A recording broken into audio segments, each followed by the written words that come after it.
نحمده ونصلي على رسوله الكريم اما بعد فاعوذ بالله من الشيطان الرجيم بسم الله الرحمن الرحيم ان عدة الشهور عند الله 12 شهرا في كتاب الله يوم خلق السماوات والأرض منها 4 حرم ذلك الدين القيم فلا تظلموا فيهن أنفسكم إلى آخر الآية۔ اللہ تبارک و تعالیٰ نے دین اسلام کو ایسا مذہب بنایا ہے کہ جس میں پیدا ہونے سے لے کر مرنے تک اور انسان جس فیلڈ میں بھی رہتا ہے، جس فیلڈ میں بھی کام کرتا ہے، اگر کوئی آدمی اسلام کو پورا ماننے والا ہو تو اسلام اس میں بھی رہنمائی کرتا ہے، چاہے وہ جس فیلڈ میں بھی کام کرے۔ ان عدت الشہور عند اللہ 12 کہ اللہ کے نزدیک مہینے تو 12 ہیں، اللہ نے 12 مہینے بنائے ہیں، لیکن 4 مہینے ایسے ہیں کہ جن کو اللہ تبارک و تعالیٰ نے خصوصی رحمت عطا فرمائی ہے، فضیلت عطا فرمائی ہے، ان کو حرمت عطا فرمائی ہے، برکت عطا فرمائی ہے۔ 4 کون کون سے؟ ایک تو یہ محرم جو مہینہ چل رہا ہے اردو کے اعتبار سے اسلامی سال کا پہلا مہینہ، ایک اس سے پہلے والا مہینہ جس میں ہم اور آپ عید الاضحیٰ بقرعید یعنی قربانی کرتے ہیں، اور ایک اس سے بھی پہلا والا مہینہ ذوالقعدہ یعنی کہ عید کے بعد۔ تو لگاتار یہ 3 ہیں، ذوالقعدہ، ذی الحجہ، محرم، اور ایک ہے رجب، وہ آتا ہے رمضان المبارک سے 2 مہینے پہلے۔ تو اللہ نے کہا ہے کہ یہ 4 مہینے ایسے ہیں کہ جن کی فضیلت، جن کی برکت دوسرے مہینوں کے مقابلے میں زیادہ ہے۔ رمضان کا مسئلہ الگ ہے، رمضان میں تو الگ معاملہ ہے، لیکن رمضان کے علاوہ جو 4 مہینے ہیں ان کی فضیلت اللہ تبارک و تعالیٰ نے بہت زیادہ عطا فرمائی ہے۔ پھر اللہ نے انہی 4 مہینوں کا تذکرہ قرآن کریم میں کیوں کیا ہے؟ اس وجہ سے کیا ہے کہ مکے کے جتنے بھی لوگ تھے، چاہے ایمان والے ہوں یا غیر ایمان والے، مشرک ہوں، کوئی بھی ہوں، عرب کے رہنے والے چاہے کسی کو مانتے ہوں یا نہ مانتے ہوں، وہ حضرت ابراہیم علیہ السلام کو ضرور مانتے تھے، چاہے ان کی تعلیمات پر عمل کریں یا نہ کریں، لیکن مانتے تھے کہ بھئی حضرت ابراہیم ہمارے باپ دادا میں سے یا ہمارے خاندان میں سے ایک نبی گزرے ہیں۔ ان مہینوں کی حرمت جو 4 مہینے ہیں وہ حضرت ابراہیم کے دور سے چلی آ رہی ہے، یعنی یہ جو 4 مہینے ہیں، محرم ہو گیا، اسی طرح ذی القعدہ ہو گیا، ذوالحجہ ہو گیا اور رجب ہو گیا، ان 4 مہینوں کی فضیلت حضرت ابراہیم کے دور سے چلی آ رہی ہے۔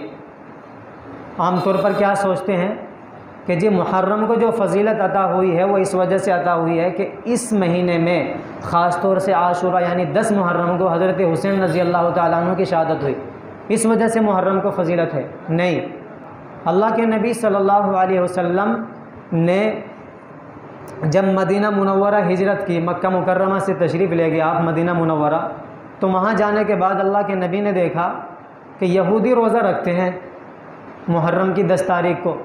تو اللہ کے نبی نے پوچھا بھئی یہ لوگ روزہ کیوں رکھتے ہیں؟ تو یہودیوں نے جواب دیا کہ ہم اس دن روزہ اس وجہ سے رکھتے ہیں کہ اللہ تبارک و تعالیٰ نے اس دن ہمارے نبی حضرت موسیٰ علیہ السلام کو فرعون سے نجات عطا فرمائی تھی، یعنی جب فرعون تنگ آ چکا ہر چیز سے تو آخرکار فرعون نے اپنا لشکر تیار کیا کہ آج حضرت موسیٰ علیہ السلام کا کام تمام کر دیا جائے گا۔ پیچھے سے لشکر لے کر کے جا رہا ہے اور آگے حضرت موسیٰ علیہ السلام اپنے قوم کے ساتھ ہیں، آگے دریا آ گیا۔ بس قوم نے کہا کہ بھئی انا لمدرکون، آج تو ہم پکڑے گئے، جسے کہتے ہیں نا آج تو ہم پھنس گئے، آج کوئی چانس نہیں ہے بچنے کا۔ قوم دیکھ رہی ہے پیچھے لشکر ہے فرعون کا، آگے دریا ہے، دریا میں گریں گے تو مر جائیں گے۔ تو قوم نے کہا تھا حضرت موسیٰ علیہ السلام سے انا لمدرکون، آج تو ہم پھنس گئے، مارے گئے، آج نہیں کوئی بچانے والا ہے۔ حضرت موسیٰ علیہ السلام نے اس وقت اپنی قوم سے کہا تھا کلا، ہرگز ایسا نہیں ہو سکتا، ایسا کبھی ہو ہی نہیں سکتا، ان معی ربی سیہدین، میرے ساتھ میرا رب ہے، وہ کچھ نہ کچھ راستہ ضرور نکالے گا۔ علماء نے لکھا ہے کہ جو آیت ہے اگر کوئی آدمی کسی بھی معاملے میں پھنس جائے اگر اس آیت کو بار بار پڑھتا رہے، کثرت کے ساتھ پڑھتا رہے، ان معی ربی سیہدین، اللہ تبارک و تعالیٰ اس کو اس آیت کی برکت سے اس پریشانی سے نکال دے گا۔ حضرت موسیٰ نے بھی کہا تھا ایسا نہیں ہے، ہمارا رب ہمارے ساتھ ہے، وہ ہمارا راستہ ضرور نکالے گا۔ پھر اللہ تبارک و تعالیٰ نے کہا تھا حضرت موسیٰ کو کہ یہ جو آپ کے ہاتھ میں عصا ہے، لاٹھی ہے، اس کو مارو۔ کس چیز کے اوپر؟ یہ جو دریا ہے۔ حضرت موسیٰ نے اس پر مارا، اور جیسے مارا 12 راستے بن گئے۔ یہ پورا اللہ تبارک و تعالیٰ نے پورا تذکرہ قرآن میں کیا ہے۔ 12 راستے اللہ تبارک و تعالیٰ نے بنا دیے۔ کیوں؟ اس وجہ سے کہ حضرت موسیٰ کے ساتھ 12 قبیلے اور 12 خاندان تھے، ہر ایک خاندان کے لیے الگ راستہ۔ اور فرمایا اللہ تبارک و تعالیٰ نے خود قرآن میں کہ وہ راستے ایسے نہیں تھے کہ بھی بس راستہ بن گیا، بلکہ ہر ایک کے راستے میں اللہ نے اس طرح پہاڑ کی طرح پانی کو اس طرح جما دیا، اور ہر ایک کو جاتے ہوئے دکھ رہے تھے۔ یعنی کہ وہ جو بیچ میں جو پہاڑ کی طرح اللہ تبارک و تعالیٰ نے جو گرل بنائے تھے، وہ ایسے بنائے تھے جیسے کوئی شیشہ ہوتا ہے، شیشہ ایک دوسرے کو جاتے ہوئے دکھ رہے تھے خاندان والے، کبھی وہ فلاں خاندان والے جا رہا ہے اور فلاں خاندان والا جا رہا ہے۔ ایسا نہیں کہ بھی ایک دوسرے کو دکھ نہ رہے، اگر نہ دیکھتے تو ایسا محسوس ہوتا کہ بھائی پتہ نہیں ان کا کیا ہوا ہوگا، پتہ نہیں ان کا کیا ہوا ہوگا۔ تو سب آپس میں ایک دوسرے کو دیکھتے ہوئے جا رہے تھے۔ بالآخر پار کر لیا راستہ۔ فرعون جب وہاں پہنچا تو فرعون نے سوچا کہ بھئی ہم غرق ہو جائیں گے اس میں۔ تو ایسے موقع پر جو میں اس سے پہلے بھی تذکرہ کر چکا ہوں، جو بیچ کے لوگ ہوتے ہیں جنہیں ہم اور آپ کہتے ہیں چمچے، جو بڑے درباری لوگوں کے یہاں بھی ہوتے ہیں، وہ کام خراب کرتے ہیں۔ فرعون وہاں سے واپس آنے کے لیے تیار تھا کہ بھئی ہم نہیں جاتے اس میں، یہ ہم تو اس میں غرق ہو جائیں گے۔ لیکن جو اس کا درباری تھا، سب سے بڑا وزیر تھا، اس نے کہا ارے حضرت یہ راستے تو اللہ نے آپ کے لیے بنائے ہیں، ان کے لیے نہیں بنائے، آپ کے لیے بنائے ہیں۔ وہ تو بیچ میں غرق ہو گئے ہوں گے کہیں، اصل آپ کے لیے بنائے ہیں راستے۔ بس فرعون نے سوچا کہ بھئی بات ٹھیک کہہ رہا ہے بھی، کیونکہ جب 2-4 آدمی مل کے کوئی بات کہتے ہیں تو آدمی کے دماغ میں آ جاتی ہے بات، چلو بھائی کر لو۔ فرعون نے اس کی بات مانی، اور بس جیسے وہ بیچ میں گیا تو اللہ تبارک و تعالیٰ نے پھر قرآن میں کہا ہے کہ ہم نے اس کو قیامت تک کے لیے عبرت اور نشانی کا مقام بنا دیا۔ آج تک اس کی لاش رکھی ہوئی ہے مصر کے میوزیم میں، یعنی کہ اس کو کسی بھی چیز نے قبول نہیں کیا۔ بالآخر میں جو کہہ رہا تھا کہ اللہ کے نبی صلی اللہ علیہ وسلم نے پوچھا تھا کہ بھی یہ کیوں روزہ رکھتے ہیں، تو انہوں کا جواب یہ تھا کہ اس دن 10 محرم کو، عاشورہ کے دن، اللہ نے حضرت موسیٰ علیہ السلام کو فرعون سے نجات دلائی تھی ان کی قوم کے ساتھ، تو اس کے شکرانے میں ہم روزہ رکھتے ہیں۔ اللہ کے نبی نے فرمایا کہ بھئی حضرت موسیٰ علیہ السلام کے تو زیادہ قریب ہم ہیں، یہ تو ان کی شریعت پر عمل بھی نہیں کرتے، ان کو اپنا نبی مانتے ہیں، سب کچھ مانتے ہیں، ان کی شریعت پہ عمل تو کرتے نہیں ہیں۔ ہم الحمدللہ ان کے زیادہ قریب ہیں، ان کو مانتے ہیں ہر اعتبار سے، لہٰذا ہمیں کیا کرنا چاہیے؟ اس دن کا روزہ رکھنا چاہیے۔ تو اللہ کے نبی علیہ السلام نے اس وقت فرمایا کہ بھئی تمام صحابہ سے بھئی روزہ رکھا کرو اس دن کا۔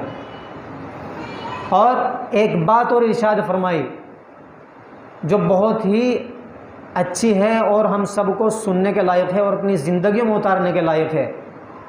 فرمایا کہ دیکھو ہم اس دن کا روزہ رکھیں گے، لیکن اس کے ساتھ ہمیں ایک روزہ اور ملانا ہے۔ 10 محرم کے ساتھ یا تو 9 محرم کا روزہ ملانا ہے یا 11 محرم کا روزہ ملانا ہے۔ 10 کے ساتھ یا تو 11واں ملانا ہے یا 9واں ملانا ہے، 2 رکھنے ہیں۔ کیوں؟ اس وجہ سے کہ اللہ کے نبی کا ارشاد ہے خالف الیہود والنصارا، یہود اور نصارہ کی مخالفت کرو۔ یعنی کہ روزہ 10 محرم کو وہ بھی رکھتے ہیں، اگر ہم بھی رکھنے لگ جائیں تو ہم میں اور ان میں کیا فرق ہوگا؟ مسلمانوں کی الگ پہچان اور الگ شان ہونی چاہیے، پتہ لگنا چاہیے کہ ہاں بھئی یہ مسلمان ہیں۔ اگر ہم بھی 10 کا روزہ رکھیں اور وہ بھی 10 کا روزہ رکھیں تو ہم میں اور ان میں کیا فرق؟ تو اللہ کے نبی نے فرمایا ان کی مخالفت کرنی ہے۔ اس سے کیا پتہ چلا؟ اس سے پتہ چلا کہ اللہ کے نبی علیہ السلام کتنا بھی افضل کام ہو، چاہے دین کا بھی کام ہو، اگر اس کے اندر غیر کی مشابہت پائی جا رہی ہے تو اللہ کے نبی صلی اللہ علیہ وسلم نے اس کو بھی پسند نہیں فرمایا۔ اور جس کا تعلق دین سے ہے ہی نہیں، جیسے ہمارا پہناوا، ہمارا لباس، ہمارا چہرہ، ہماری بول چال، ہماری رہن سہن، اس کا تو دین سے کوئی تعلق ہی نہیں ہے، اور ہم ان تمام چیزوں کو یہود اور نصارہ کے مطابق کرتے جا رہے ہیں۔ جو چیز دین تھی یعنی کہ روزہ رکھنا دین تھا، اچھا کام تھا، نیک کام تھا۔ اللہ کے نبی صلی اللہ علیہ وسلم نے کیا فرمایا؟ یہ فرمایا کہ ہمیں یہود اور نصارہ کے خلاف کرنا ہے، ایک نہیں 2 روزے رکھنے۔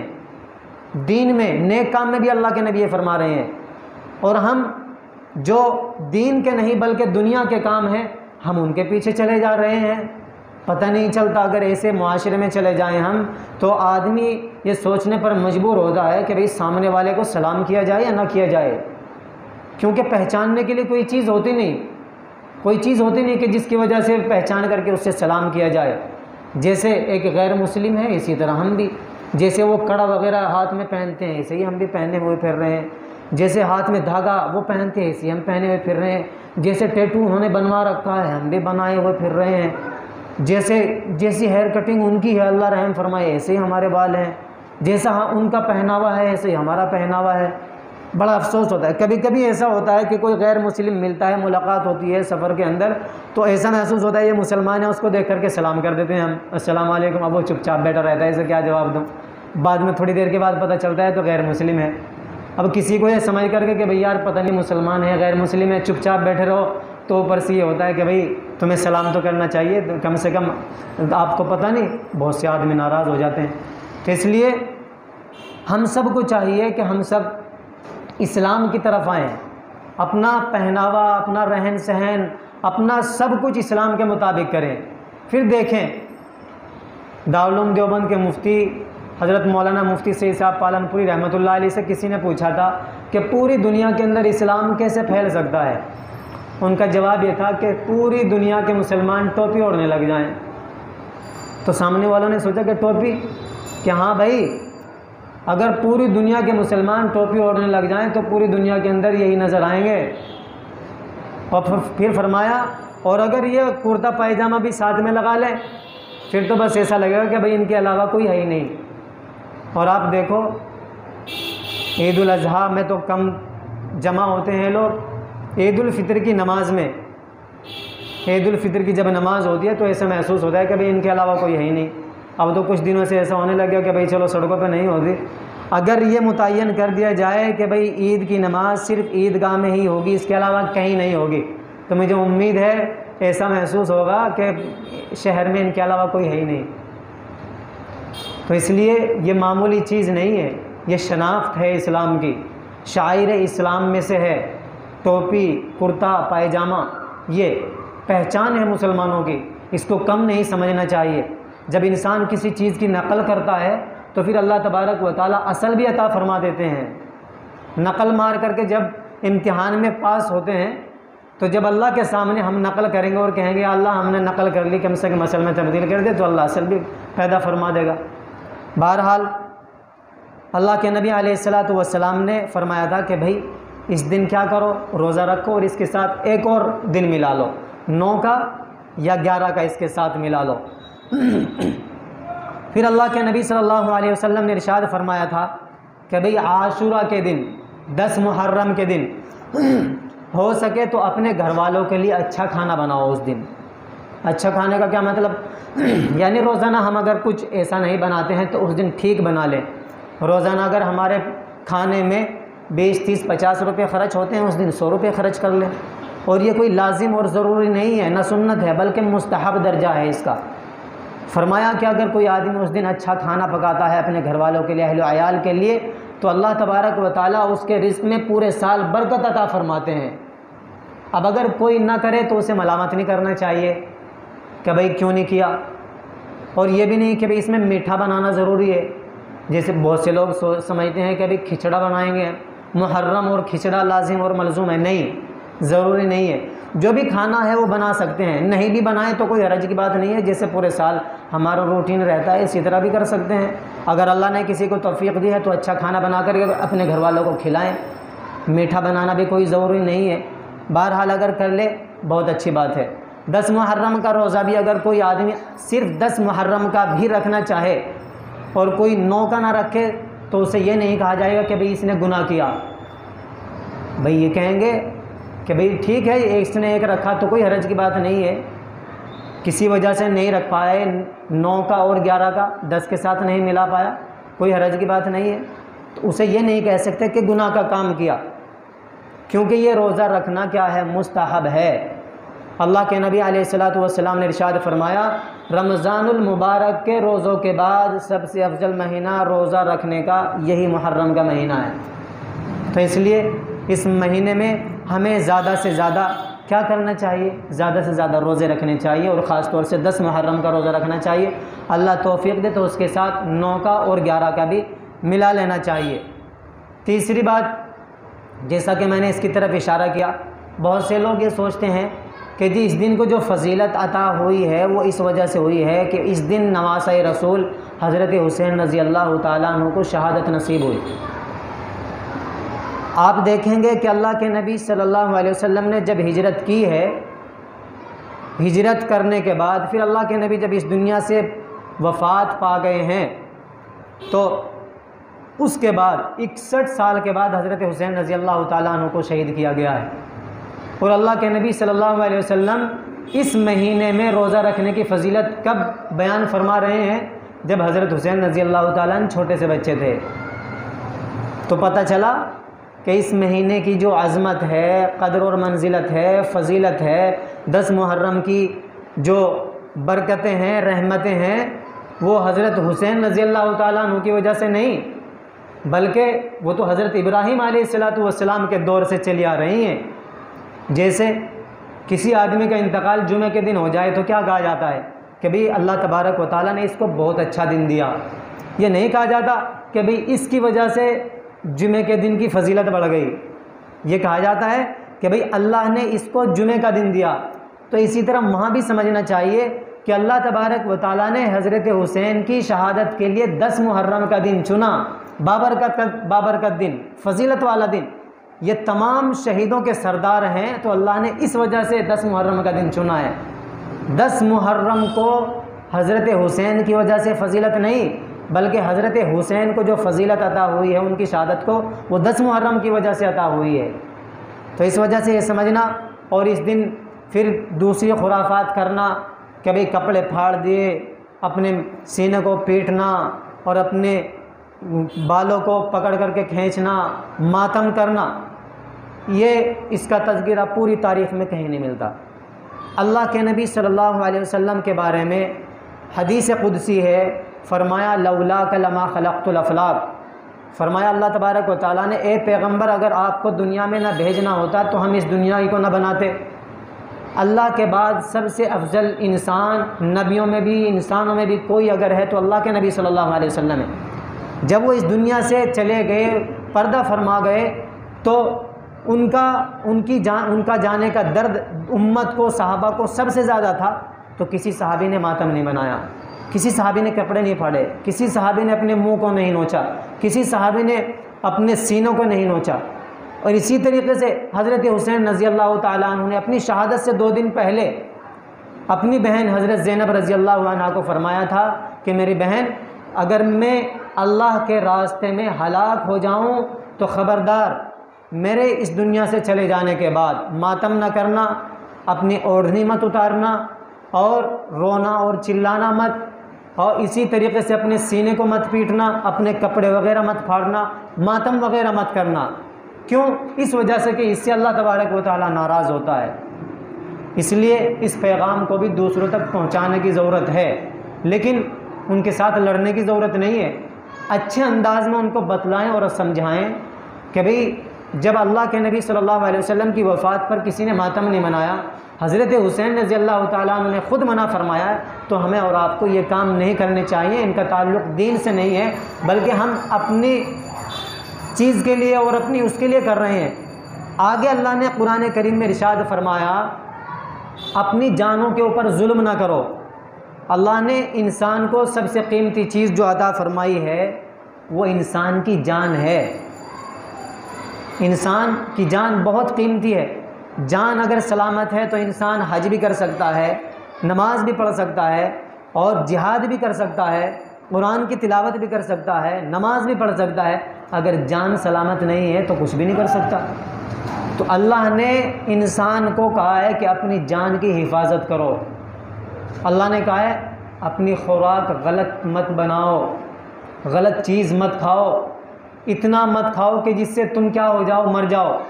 اور ایسا بھی نہ رہو کہ اللہ کی یاد میں کہ جی اللہ کو پانے کے لیے ہم کیا ہیں بھوکے رہ رہے ہیں، ہم تو 10 دن سے کھاتے ہی نہیں اللہ کی یاد میں۔ اللہ نے کہا یہ اپنی جانوں کے اوپر ظلم کر رہے ہو تم۔ ایک صحابی عبداللہ ابن عمر ابن العاص رضی اللہ تعالیٰ عنہ، انہوں نے قسم کھا لی کہ میں روزے رکھوں گا دن میں اور رات میں نمازیں پڑھوں گا، سب ختم معاملہ۔ اور بس انہوں نے شروع کر دیا۔ اللہ کے نبی کو کئی دن کے بعد پتہ چلا، اللہ کے نبی نے بلایا کہ تم ایسا کیوں کر رہے ہو؟ فرمایا میں اس وجہ سے کر رہا ہوں تاکہ یا رسول اللہ آپ تو بخشائے ہیں، آپ کو تو ضرورت نہیں ہے ان چیزوں کی، ہمیں ضرورت ہے، میں چاہتا ہوں کہ کل قیامت کے دن کوئی میرا کچھ اونچا مقام ہو۔ اللہ کے نبی نے فرمایا ان لعلیک حقا، تمہارے اوپر تمہارے گھر والوں کا بھی حق ہے، تمہارے بدن کا بھی حق ہے، تمہارے رشتہ داروں کا بھی حق ہے، اور تمہارے مہمانوں کا بھی حق ہے۔ خبردار ایسا مت کرنا، روزہ رکھو، ایک دن روزہ رکھو ایک دن چھوڑو، یا ہفتے میں ایک بار رکھو، 10 دن میں ایک بار رکھو، روزانہ رکھو۔ اور فرمایا پوری رات تم نمازوں میں کھڑے رہتے ہو، ایسا نہ کرو، ہر کام لمٹ کے ساتھ کرو، اس کا نام شریعت ہے۔ صرف ایک طرف چل دینا کہ جی ایک آدمی نمازوں میں لگا ہوا ہے، گھر والوں کا کچھ خیال ہی نہیں ہے، چلے 4 مہینے میں نکلا ہوا ہے، گھر والوں کا کچھ خیال ہی نہیں ہے، بیوی تڑپ رہی ہے، ماں باپ تڑپ رہے ہیں، اور کسی کا کوئی خیال ہی نہیں ہے، اس کا نام اسلام نہیں ہے، اس کا نام دین نہیں ہے۔ لا رہبانیت فی الاسلام، اسلام کے اندر رہبانیت نہیں ہے۔ ایک بہت بڑے تابعی، اگر وہ چاہتے تو صحابی بن سکتے تھے، حضرت اویس قرنی رضی اللہ تعالیٰ عنہ صحابی بن سکتے تھے۔ اللہ کے نبی کی خدمت میں لکھ کر کے بھیجا، یا رسول اللہ میری والدہ بہت بوڑھی ہے، ان کی خدمت کرنے والا دنیا میں کوئی نہیں ہے میرے علاوہ، میں ان کا پاخانہ دھوتا ہوں، انہیں کو میں سلاتا ہوں، اپنے ہاتھ سے نوالا بنا کر کے کھلاتا ہوں، اگر میں نہ رہوں تو ان کی خدمت کرنے والا کوئی نہیں، لیکن میری تمنا ہے میں آپ کی زیارت کروں، صحابیت کا شرف مجھے مل جائے۔ اور صحابی کسے کہتے ہیں؟ ایک آدمی پوری زندگی پیدا ہونے سے لے کر مرنے تک پوری زندگی اللہ کی عبادت کر رہا ہے، وہ ایک طرف، اور ایک صحابی اللہ کے نبی میں صرف 1 سیکنڈ جا کر کے کہہ دے لا الہ الا اللہ محمد رسول اللہ، کافی ہے، اسے عبادتوں کی ضرورت نہیں ہے۔ تو اللہ کے نبی کو لکھا ایسا معاملہ ہے، اللہ کے نبی نے فرمایا اپنی والدہ کی خدمت کرو، اس کا نام اسلام ہے۔ اسلام یہ کہتا ہے ہر کام لمٹ کے ساتھ کرو، ہر کام درمیانہ طریقے سے کرو، اور اللہ نے خود قرآن میں بھی کہا ہے کہ بھئی کنتم خیر امۃ اخرجت للناس تأمرون بالمعروف وتنہون عن المنکر، تم ایسی امت ہو جو لوگوں کی نفع رسانی کے لیے پیدا کیے گئے ہو، اور درمیانی امت ہو تم، اس لیے درمیانی راستے کو اختیار کرو۔ راستے پر اگر کوئی انسان کنارے سے چلتا ہے نا تو کسی نہ کسی وقت اس کا یا تو ایکسیڈنٹ ہوتا ہے یا راستے سے پھسل کر کے گر جاتا ہے اس کی گاڑی۔ بیچ میں اگر چلے گا یعنی ایسی جگہ جہاں باقاعدہ نشان بنائے گئے ہوں چلنے کے لیے تو انسان بچ جاتا ہے، چانس ہوتے ہیں بچنے کے، لیکن جب اسے کراس کر لیتا ہے پھر بچنا بڑا مشکل ہوتا ہے۔ تو اس لیے ہر کام کو بڑے درمیانے انداز سے کرنا چاہیے، یہ نہیں ہونا چاہیے۔ تو اللہ نے جو کہا ہے فلا تظلموا فیہن انفسکم، اپنی جانوں کے اوپر ظلم نہ کرو، اس کا ایک مطلب تو یہ ہے کہ گناہ نہ کرو، گناہ کر کے اپنے آپ کو اپنی جان کے اوپر ظلم نہ کرو، اور اسی طرح تم دن رات بالکل اللہ کی عبادت میں لگ کر کے اپنے گھر والوں کو بھول کر کے یہ بھی تم اپنی جان کے اوپر ظلم کر رہے ہو، یہ بھی نہ کرو۔ اور تیسرا فرمایا جو ظاہر ہے، جیسا کہ ماتم کرتے ہیں، چھریاں چلا رہے ہیں، یہ مار رہے ہیں، وہ کر رہے ہیں، فرمایا اس طرح کر کے بھی اپنی جانوں کے اوپر ظلم نہ کرو۔ اور یاد رکھو بہت سے لوگ جو ان کا ماتم دیکھنے کے لیے جاتے ہیں تو وہ ان کے مجمع میں اضافہ کرتے ہیں، تعداد بڑھاتے ہیں، اس لیے علماء نے لکھا ہے ان کی تعداد میں اضافہ کرنا یہ بھی حرام ہے، آپ بھی انہی میں شمار ہو رہے ہیں، یہ نہیں ہونا چاہیے۔ محرم جو منا رہا ہے انہیں منانے دو۔ ہم اسلام یہ کہتا ہے کہ شہید کا درجہ کسی کو ایرے گیرے نتھوں کو نہیں ملتا، یہ تو اللہ تبارک و تعالیٰ جسے شہادت کا درجہ دینا چاہتے ہیں اسے ملتا ہے، اور پھر جس کو شہادت کا درجہ مل گیا اس سے تو پوچھ کر کے دیکھو ہمارا کیا عالم ہے، کیا مل رہا ہے ہمیں، اس پہ رویا جائے گا، ماتم کیا جائے گا۔ اللہ نے ان کی قسمت میں لکھ دیا ہے کہ انہیں کی جان ہے، انہیں کی چھری ہے اور انہیں کی سب ہیں، کاٹو اپنی جانوں کو۔ تو اللہ نے قرآن میں کہہ دیا فلا تظلموا فیہن انفسکم، اپنی جانوں کے اوپر ظلم نہ کرو۔ ایک تیسرا اور آخری پیغام یہ ہے کہ اللہ کے نبی علیہ الصلاۃ والسلام نے فرمایا علموا اولادکم القرآن و محبتی و محبت اہل بیتی، فرمایا اپنی اولاد کو قرآن کی تعلیم دو، اپنی اولاد کو قرآن کی تعلیم دو، یعنی قرآن سکھاؤ۔ دنیا میں آپ کچھ بھی بن سکتے ہیں، دنیا کی تعلیم حاصل کر کے ڈاکٹر بن سکتے ہیں، انجینئر بن سکتے ہیں، سب کچھ بن سکتے ہیں، بننا چاہیے۔ لیکن اگر کوئی کتاب، کوئی مذہب انسان بننا سکھاتی ہے تو وہ قرآن کریم ہے۔ اللہ نے قرآن میں کہا ہے ان ھذا القرآن یہدی للتی ہی اقوم، کہ جو زندگی گزارنے کے اصول، ضابطے، قاعدے کوئی چیز بتلاتا ہے تو وہ قرآن کریم ہے۔ تو اس لیے قرآن کریم کو اپنانا چاہیے، اپنی اولاد کو سکھانا چاہیے، لفظاً بھی معناً بھی۔ اپنے گھروں میں اس کے حلقے قائم کرنے چاہیے، اپنے گھروں میں اس کی تعلیم کا کچھ نہ کچھ بندوبست کرنا چاہیے۔ اگر ہم اپنے گھروں کے اندر یہ ماحول نہیں بنائیں گے تو آنے والی ہماری نسل ایسی ہوگی کہ ہم اگر اسے کہیں گے کہ بھئی لا الہ الا اللہ محمد رسول اللہ بیٹا یہ پڑھو، پڑھنے کے لیے تیار نہیں ہوگی، کیونکہ ان کو پتہ ہی نہیں چلے گا کیا ہوتا ہے۔ اس لیے اس چیز کی طرف توجہ کی ضرورت ہے۔ اپنے بچوں کو خاص طور سے مسجد کے اندر، مکاتب کے اندر ضرور بھیجیں، چاہے 15 منٹ کے لیے بھیجیں ان کو۔ وہ چاہے وہاں ایک حرف نہ پڑھیں، کم سے کم ان کو پتہ تو چلے گا کلمہ نماز کیا ہوتا ہے۔ دوسرا، اللہ کے نبی نے فرمایا کہ اپنی اولاد کو میری محبت سکھاؤ، میری محبت۔ اب محبت کا پیمانہ کیا ہے؟ ایک محبت کا پیمانہ تو وہ ہے، ہمیں کہتے ہیں نعرہ رسول یا رسول اللہ اور پتہ نہیں کیا کیا، عشق رسول کا دعویٰ ہم بھرتے ہیں، دعویٰ کرتے ہیں ہمیں رسول اللہ صلی اللہ علیہ وسلم سے محبت ہے۔ اللہ کے نبی نے ارشاد فرمایا کہ پوری دنیا کے اندر لا یؤمن احدکم حتی اکون احب الیہ من والدہ وولدہ والناس اجمعین، کوئی آدمی اس وقت تک کامل ایمان والا نہیں ہو سکتا جب تک کہ وہ مجھ سے اتنی محبت نہ کرنے والا بن جائے، اپنی اولاد سے بھی زیادہ، اپنے والدین سے بھی زیادہ، پوری دنیا سے زیادہ جب تک مجھ سے محبت کرنے والا نہ بن جائے وہ کامل ایمان والا نہیں ہو سکتا۔ اب اللہ کے نبی سے محبت، اس کی کیا ڈیفینیشن ہے، کیا معیار ہے، کیسے جانچا جائے، کیسے پرکھا جائے؟ ایک وہ ہے کہ ہم بتلائیں کہ بھئی اللہ کے نبی سے محبت کا طریقہ یہ ہے، اور ایک یہ ہے کہ بھئی آپ اپنے حساب سے سیٹ کر لیں۔ میں وہ بتلا رہا ہوں آپ کو جو اللہ کے نبی صلی اللہ علیہ وسلم نے بتلائی۔ تھوڑی سی بات اور بیچ میں کر کے، اللہ کے نبی صلی اللہ علیہ وسلم سے سب سے زیادہ محبت کرنے والے صحابہ، کتنی محبت؟ اتنی محبت اللہ کے نبی جب وضو کرتے تھے تو صحابہ کرام نیچے پانی کا جو وضو کا پانی ہوتا تھا اس کو نیچے نہیں گرنے دیتے تھے، بیچ میں پکڑ کر کوئی پی رہا ہے، کوئی اپنے چہرے پر مسل رہا ہے، کوئی اپنے بدن پر لپیٹ رہا ہے کہ ان میں ٹھیک ہو جاؤں، یعنی کہ اتنا متبرک سمجھتے تھے۔ اللہ کے نبی تھوکتے تھے تو اس تھوک کو نیچے نہیں گرنے دیتے تھے، یہ محبت کا مقام تھا۔ تو اللہ کے نبی نے ان سے پتہ کیا کہا؟ پوچھا کیوں کر رہے ہو ایسا؟ فرمایا یا رسول اللہ ہم اس وجہ سے کر رہے ہیں آپ سے محبت کے لیے اور اللہ سے محبت کرنے کے لیے ہم ایسا کر رہے ہیں۔ فرمایا نہیں، اس سے کام نہیں چلے گا، اتنی محبت کر رہے ہو اس سے کام نہیں چلے گا، یہ پیمانہ نہیں ہے، بلکہ پیمانہ یہ ہے، اللہ کے نبی نے ارشاد فرمایا کہ مجھ سے سب سے زیادہ محبت کرنے والے آپ اس وقت شمار ہوں گے جب کہ آپ ہمیشہ سچ بولنے لگ جاؤ۔ جب تک تم سچ بولنے نہیں لگ جاؤ گے تو لاکھ دعویٰ کرتے رہو کہ ہم رسول اللہ صلی اللہ علیہ وسلم سے محبت کرتے ہیں، آپ اپنے دعوے میں جھوٹے ہو، اللہ کی فہرست میں آپ مجھ سے محبت کرنے والے نہیں ہو۔ دوسرا فرمایا ادِ الامانۃ اذا اؤتمن، جب تمہارے پاس کوئی چیز امانت رکھی جائے تو اس کو پورا ادا کرو، کسی کے ساتھ کوئی معاملہ کرو تو اس کو پوری بات بتلاؤ، یہ نہیں اس کو دھوکہ دو۔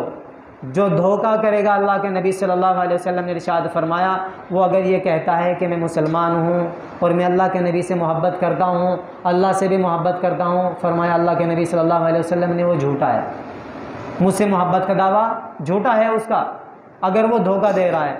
تیسرا فرمایا فلیحسن جارہ، اپنے پڑوسی کے ساتھ حسن سلوک کرو، اچھائی کا معاملہ کرو۔ وہ پڑوسی تمہارے ساتھ اچھا کر رہا ہے یا نہیں کر رہا ہے، ہمیں اس کے ساتھ اچھا معاملہ کرنا چاہیے۔ ایک چھوٹا سا واقعہ آیا تھا، ایک عرب کے اندر کوئی آدمی اپنے گھر کے اوپر پینٹ کرانا چاہ رہا تھا، یعنی کہ کلر کرانا چاہ رہا تھا۔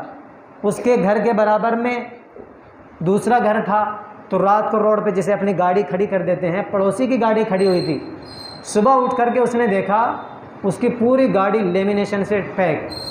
اس نے اٹھ کر کے دیکھا جی ماجرا بھائی کس نے لیمینیشن کرا دی میری پوری گاڑی کے اوپر؟ تو پڑوسی سے پوچھا بھائی یہ کس نے کرایا؟ فرمایا، اس پڑوسی نے کہا بھائی میں نے کرائی ہے۔ کیوں؟ اس وجہ سے کہ میں نے اپنے پورے گھر کے اوپر میں نے کلر کرایا ہے، تو اس کلر کی جو چھینٹیں ہیں وہ آپ کی گاڑی کے اوپر گرتی، میں نے سوچا اس سے آپ کو تکلیف پہنچے گی، آپ کا دل اس سے کیا ہوگا، مغموم ہوگا، تو اس سے بچنے کے لیے میں نے سوچا کہ اس کو کور کروا دیتے ہیں گاڑی کو۔ یہ ہے اسلام، یہ ہے اسلام کی خوبصورتی، یہ ہے اسلام کا پیغام۔ کسی کو بھی ہم اگر اسلام بتلانا چاہتے ہیں تو اپنی نمازوں کے ذریعے سے نہیں، روزوں کے ذریعے سے نہیں، بلکہ ہمیں معاشرے میں جا کر کے سچ بولنا پڑے گا، امانت داری دکھانی پڑے گی، دوسروں کے ساتھ اچھا سلوک کرنا پڑے گا، تب ان کو پتہ چلے گا اس کا نام اسلام ہے، اس کا نام اسلام ہے۔ اور اگر ہم اسی طرح چلتے رہے تو پھر یاد رکھیں ہم کتنے دن نمازیں پڑھتے رہیں، کتنے دن روزے رکھتے رہیں، ظاہر سی بات ہے، میں انکار نہیں کر رہا، بہت اچھی بات ہے، پڑھنی چاہیے نمازیں، ان کے بغیر بھی کچھ نہیں ہوتا، لیکن اس سے زیادہ فائدہ اس سے ہوگا کہ ہمیں دوسروں کو دکھانے کے لیے کرنا پڑے گا، سچ بولنا پڑے گا۔ اور جیسے ہم مردوں کو ان تمام چیزیں کو ضرورت ہے، اسی طرح ان تمام چیزوں کی بلکہ اس سے زیادہ عورتوں کو ضرورت ہے۔ محرم کا مہینہ ہمیں پیغام دیتا ہے کہ اس مہینے میں اسلام کی سال کی شروعات ہوتی ہے، ہمیں چاہیے کہ ہم پچھلے جو سال ہے جو گزرا ہے ہم اس کے لیے اللہ سے معافی مانگے اور اللہ سے دعا کرے کہ اللہ اسلامی نیا سال شروع ہوا ہے، ہمیں اچھے کام کرنے کی توفیق عطا فرمائے، زیادہ سے زیادہ ہمیں اسلام پر عمل کرنے کی توفیق عطا فرمائے، زیادہ سے زیادہ تلاوات کی توفیق عطا فرمائے، زیادہ سے زیادہ ہمیں روزے رکھنے کی توفیق عطا فرمائے۔ اللہ تبارک و تعالی ہم سب کو ان باتوں پر عمل کرنے کی توفیق عطا فرمائے، آمین۔ وآخر دعوانا الحمدللہ رب العالمین۔